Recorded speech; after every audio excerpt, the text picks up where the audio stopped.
ശരി, ശ്രീ സിബി സത്യൻ, ഇത് ക്രൈസ്തവ സഭകൾ ആശങ്കപ്പെടേണ്ട ഒന്നാണോ? ഇതെപ്പോഴും ഇങ്ങനെയാണ്. FCRAയിൽ ഏതെങ്കിലും രീതിയിലുള്ള ഭേദഗതികൾ വരുമ്പോൾ ക്രൈസ്തവ സഭകൾ ഉടനെ ആശങ്ക രേഖപ്പെടുത്തും. കേരളത്തിലാകട്ടെ BJP നേതൃത്വം സഭകളോട് അടുക്കാൻ ശ്രമിക്കുമ്പോഴെല്ലാം ഇത്തരത്തിൽ എന്തെങ്കിലും ഒരു കുരുക്ക് വരും. ഇപ്പോഴും അതുണ്ടായിരിക്കുകയാണ്. സഭകൾ സ്വാഭാവികമായിട്ടും കേന്ദ്ര സർക്കാരിനോട് പറഞ്ഞിരിക്കുകയാണ് ഈ ചട്ടങ്ങൾ പിൻവലിക്കണമെന്ന്. മനഃപൂർവ്വം കേന്ദ്ര സർക്കാർ ഈ ക്രൈസ്തവ സഭകളെ കുടുക്കുന്നതിന് വേണ്ടി, അവരുടെ സ്ഥാപനങ്ങളെ ഇല്ലായ്മ ചെയ്യുന്നതിന് വേണ്ടി ഇത്തരം ഒരു പ്രവൃത്തി ചെയ്യുന്നു എന്നുള്ള ആരോപണം അത് താങ്കൾ മുഖവിലേക്ക് എടുക്കുന്നുണ്ടോ? മഞ്ജുഷ, അതിലേക്ക് കിടക്കുന്നതിന് മുമ്പ് എനിക്ക് തോന്നുന്നു ഇപ്പൊ തർക്ക വിഷയമായിട്ടുള്ള ഈ വാക്കുമായിട്ട് ബന്ധപ്പെട്ടിട്ട് രണ്ടുപേരും പറയുന്ന കാര്യങ്ങളിൽ ഒരു അല്പം മിസ്അണ്ടർസ്റ്റാൻഡിംഗ് ഉണ്ടെന്ന് തോന്നുന്നു. ഒന്ന്, ശ്രീജിത്ത് അതിനകത്തെ അർത്ഥം ആണ് കാണുന്നത്. എനിക്ക് തോന്നുന്നു ശ്രീ സാജു ജേക്കബ് സാർ കാണുന്നത് അതിന്റെ നിയമപരമായ ഡെഫിനിഷനാണ്. അപ്പൊ അത് അദ്ദേഹം പറയുന്നതിനകത്ത് ഒരു പോയിന്റ് ഉണ്ട്. കാരണം എന്താണെന്ന് വെച്ച് കഴിഞ്ഞാല് നമ്മളൊരു ഒരു ഒരു നിയമത്തിന്റെ മുന്നിൽ വരുമ്പോൾ ഒരു വാക്കിന്റെ അർത്ഥമല്ല ഇമ്പോർട്ടന്റ്, മറിച്ച് ഈ പറഞ്ഞ മതപരിവർത്തനത്തിന് കാരണമായിട്ടുള്ള, അതായത് ഉദാഹരണമായിട്ട് സാറ് പറഞ്ഞ പോലെ ഒരാള് സുവിശേഷം നടത്തുന്നു, ഈ സുവിശേഷം പരിവർത്തനത്തിന് വേണ്ടിയാണ് എന്ന് പറഞ്ഞിട്ട് ഒരാളെ അറസ്റ്റ് ചെയ്യാൻ പറ്റുമോ? അല്ലെങ്കിൽ ഒരു പൂജ അല്ലെങ്കിൽ ഒരു കുർബാന അല്ലെങ്കിൽ സംഗതി നടത്തുന്നു, അല്ലല്ല ഇത് നടത്തുന്നു. ഞാൻ ചോദിക്കുന്നത് ഇത് മതപരിവർത്തനത്തിന് വേണ്ടിയാണ് എന്ന് പറഞ്ഞ ഒരു പ്രീടെക്സ്റ്റ് കൊടുക്കാൻ പറ്റുമെന്നുള്ളതാണ്. എന്ത് പറഞ്ഞാലും അങ്ങനെയല്ല പ്രചാരണം നടത്തുന്നതും എല്ലാം അലൗഡാണ്. ഈ 105 എണ്ണത്തിൽ ഇതൊക്കെ ശരിയാണ്.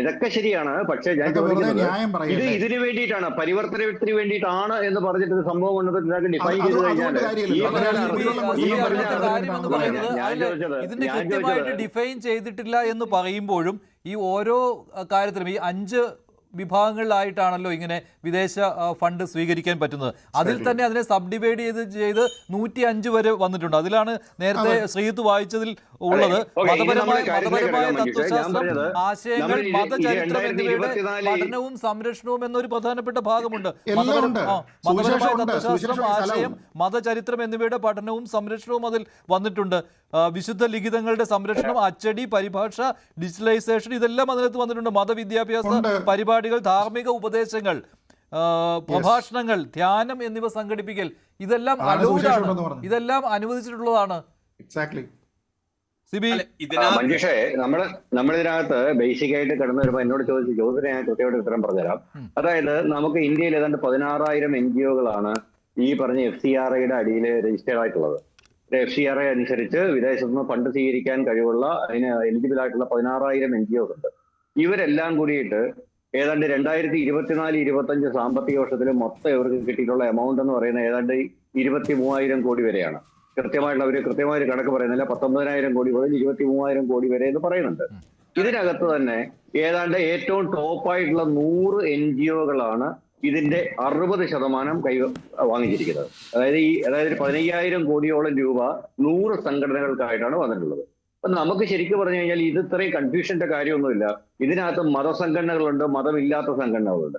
NGO എന്ന് പറയുന്നത് ഒരു മോശം സാധനമൊന്നുമല്ല. NGO എന്ന് പറയുന്നത് മതപരിവർത്തനത്തിന് വേണ്ടി ഉപയോഗിക്കുകയോ അല്ലെങ്കിൽ അത്തരം ഒരു സംഭവമൊന്നുമല്ല. അതിനകത്ത് മതപരിവർത്തനം അല്ലെങ്കിൽ ഈ പറഞ്ഞ മതങ്ങൾക്ക് വേണ്ടി പ്രവർത്തിക്കുന്ന സംഘടനകളും ഉണ്ടാകാം. പല സംഘടനകളും NGO-കളായിട്ട് രജിസ്റ്റർ ചെയ്തിട്ട് ഈ പറഞ്ഞ പോലെ മതങ്ങളുടെ താഴെ തന്നെ സംഘടന രജിസ്റ്റർ ചെയ്തിട്ട് വിദ്യാഭ്യാസം, ചാരിറ്റി, അതുപോലുള്ള കാര്യങ്ങളൊക്കെ നടന്നുണ്ട്. അപ്പൊ അതുണ്ടായിരിക്കെ തന്നെ നമ്മൾ എപ്പോഴും മനസ്സിലാക്കുന്നത് NGOs basically it's A bridge between the people and the government. Marginalise ചെയ്ത ആൾക്കാരുടെ ഒരുപാട് കാര്യങ്ങൾ, അതായത് ഇന്ത്യയുടെ ആകെ മൊത്തം ഒരു വളർച്ചയിൽ 140 കോടി ജനങ്ങളുള്ള ഇന്ത്യയിലെ മൊത്തം വളർച്ചയുടെ എല്ലാ ഘട്ടങ്ങളിലും എല്ലാ സ്ഥലങ്ങളിലും ഗവൺമെന്റുകൾക്ക് കൃത്യമായിട്ട് ഇടപെടാൻ പറ്റില്ല. അപ്പൊ ഈ പല ഏരിയകളിലും ഇത് ഫുൾഫിൽ ചെയ്യുന്നത് NGO-കളാണ്. ഈ NGO-കളാണ് ഈ പറഞ്ഞ പോലെ പല സ്ഥലങ്ങളിലും ഡെമോക്രസി അപകടത്തിലാവുമ്പോൾ അതിനെതിരെ ശബ്ദം ഉയർത്തുന്നത്. NGO-കളാണ് പലപ്പോഴും എൻവയോൺമെന്റ് ഇഷ്യൂസ് ഉണ്ടാകുമ്പോൾ അതിനെതിരെ ശബ്ദം ഉയർത്തുന്നത്. NGO-കളാണ് അത്തരത്തില് ആൾക്കാരെ മാർജിനലൈസ് ചെയ്യുകയും അടിച്ചമർത്തുകയും ചെയ്യുമ്പോൾ അവിടുത്തെ ശബ്ദം ഉയർത്തുന്നത്. അപ്പൊ അതുകൊണ്ട് NGOs എന്ന് പറയുന്നത് ഒരു മതസംഘടനയാണ് അല്ലെ മതപരമാണ് എന്ന് പറയുന്ന ഒരു ബ്രോഡായ ഡെഫിനിഷനിലേക്ക് കൊണ്ടുവരുന്നതിന് മുമ്പ് നമുക്ക് ബേസിക്കലി മനസ്സിലാക്കേണ്ട ഒരു സെഗ്രിഗേഷൻ എന്ന് പറയുന്നത് ഈ പറഞ്ഞാൽ 23,000 കോടി ഇന്ത്യയിലേക്ക് വരുന്നുണ്ട് ഒരു വർഷം. ആ 23,000 കോടി രൂപയിൽ ഏതാണ്ട് 100 NGO-കളാണ് അതിന്റെ 60% ഫണ്ട് സ്വീകരിക്കുന്നത്. അങ്ങനെയാണെങ്കിൽ അതിൽ എത്ര മതസംഘടനകളുണ്ട്, ക്രിസ്ത്യൻ സഭകൾ എത്ര ഫണ്ട് ഒരു വർഷം സ്വീകരിക്കുന്നുണ്ട് എന്നതിന്റെ കണക്ക് കൃത്യമായിട്ട് MHA പുറത്തുവിടാൻ തയ്യാറാകണം. ഇതിപ്പോ സംഭവിക്കുന്ന വെച്ച് കഴിഞ്ഞാൽ ഒരു വലിയ സ്കെയർ മോങ്കറിംഗ് ആണ് ഇപ്പൊ സംഭവിച്ചുകൊണ്ടിരിക്കുന്നത്. അതായത് ഒന്ന്, ക്രിസ്ത്യൻ സഭകൾ ശക്തമായിട്ട് പ്രതികരിക്കുന്നു, കാരണം അവർക്ക് നല്ലൊരു ഭാഗം സഭകൾക്ക് പുറത്തുനിന്ന് ഫണ്ട് വരുന്നുണ്ട്. അത് അവര് പല ചാരിറ്റികൾക്കായിട്ട് ഉപയോഗിക്കുന്നുണ്ട്, അല്ലാതെ വിദ്യാഭ്യാസ പ്രവർത്തനങ്ങൾക്കായിട്ട് ഉപയോഗിക്കുന്നുണ്ട്. ഒരുപാട് സ്ഥലങ്ങളിൽ ഈ പറഞ്ഞതുപോലെ വൃദ്ധസദനങ്ങൾ ഉണ്ടാക്കാൻ ഉപയോഗിക്കുന്നുണ്ട്, അനാഥാലയങ്ങൾക്ക് വേണ്ടി ഉപയോഗിക്കുന്നുണ്ട്, അങ്ങനെ ഒരുപാട് സംഭവങ്ങൾ ഉപയോഗിക്കുന്നുണ്ട്. അപ്പം ഇതെല്ലാം മതപരിവർത്തനത്തിന് വേണ്ടിയായിട്ട് ഉപയോഗിക്കുന്നത് എന്ന് പറയുന്ന ബ്രോഡായിട്ടുള്ള ഒരു ഇതിലേക്ക് കൊണ്ടുവരാൻ പാടില്ല. രണ്ടാമത്തെ കേസ് എന്ന് പറയുന്നത് ഇതുപോലെ തന്നെ പെന്തക്കോസ്ത് വിഭാഗങ്ങളിൽപ്പെട്ട അതുപോലെയൊക്കെയുള്ള സഭകൾക്ക് ഒരുപാട് പണം പുറത്തുനിന്ന് കിട്ടുന്നുണ്ട്.